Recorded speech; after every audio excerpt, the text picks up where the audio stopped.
Welcome back.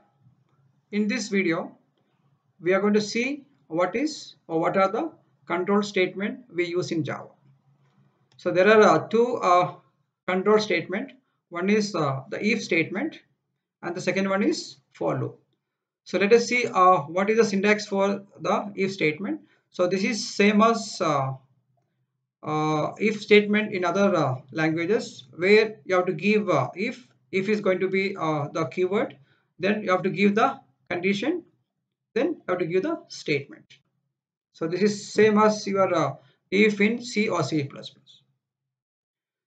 So the condition is going to be a Boolean expression. If condition is true, the statement gets executed. If the condition is false, so what happened? It will leave, it will go to the next line. The statement will not get executed.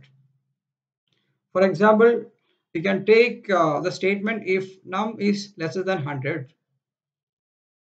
If this is true, you are going to print the message num is less than 100.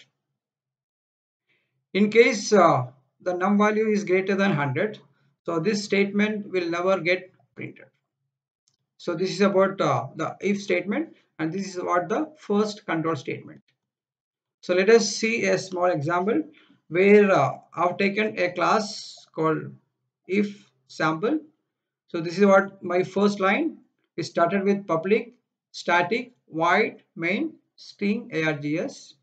So my class starts and ends here.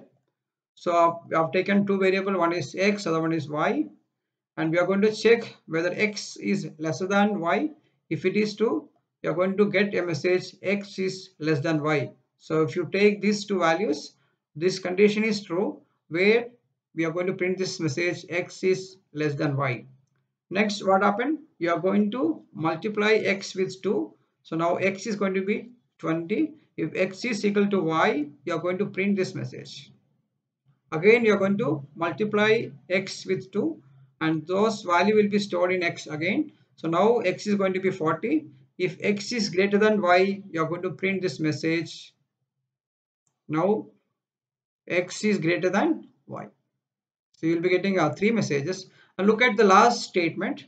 If x is equal to y, now what happened? Already x became 40. So this statement is invalid. And what happened? You will never see this output. So let us see the next control statement, which is for loop. So every for loop has three parts, which takes three parameters, we can say. One is initialization, second one is the condition, and third one is the iteration. So this is again initialization will be done only once. Condition is going to be a Boolean expression which will evaluate true or false, and iterations. So this is going to say which is going to decide the number of times you are going to repeat something. Let us see a small example for this. So again, we have taken a class called forTest. So you can give normally we use camel case. Camel case is nothing but every word starting character is going to be a capital letter. Okay. So forTest is my class name. So we started with public static void main string args, and we have a variable called x, and we started or we have taken x value starting from 0, that should be lesser than 10. So you are going to print the x value. So normally, which is going to print the value of x right from 0 to 9. Once your x value reaches 10,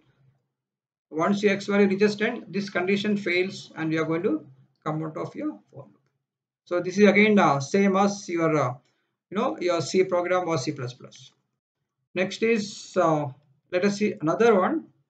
So where you can find a little different program. You have taken two variables x and y. Y is 20, and we have taken a loop called x. So x start from 0. X should be lesser than 10. We are going to increment the x. So we are going to print what is the x value and y value, and we are going to decrement y by 1. Sorry, y by 2. So initially what happened?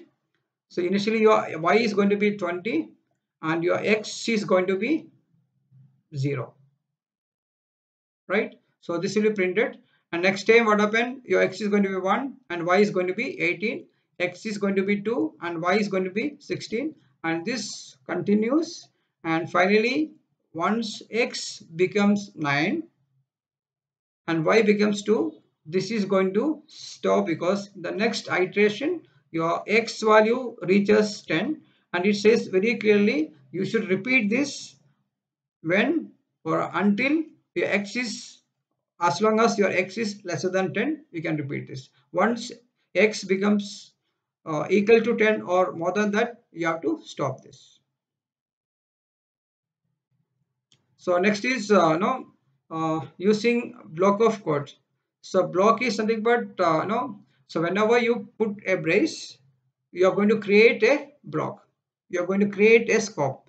So if you look at the diagram where you have a statement if x lesser than y, so what happened? You are going to create or you are going to begin a block. So which is going to be within the closing curly braces. So this is done by enclosing the statement between opening and closing curly braces. So this is what one block we have created, and which is going to be the scope of the variable. If you define any variable inside this, which is available only within this block.